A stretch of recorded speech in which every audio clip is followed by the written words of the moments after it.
The tax report will show you details about your tax collected. By default, you will be shown the last 7 days from today, but you can change this date range to any custom range. To change the date range, you have to click anywhere on the date field. Instead of a custom range, you can use one of the quick date ranges on the left side, like yesterday or last 30 days. Here, we're going to do a completely custom date range.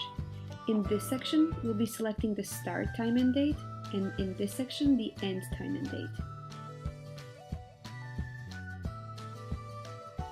In this report, you can see each tax bracket, location, taxable amount, and tax collected amount. The total tax collected is displayed here on the bottom.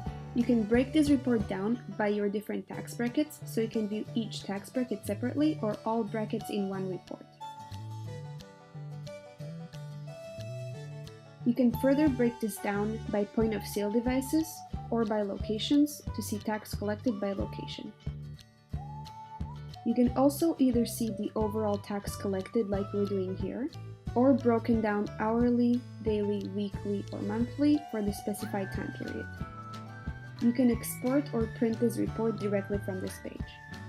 To access the tax report, go to Reports and click on the 3 dots in the upper right-hand corner. If you have any questions about the tax report, please contact us by phone, chat, or email 24/7.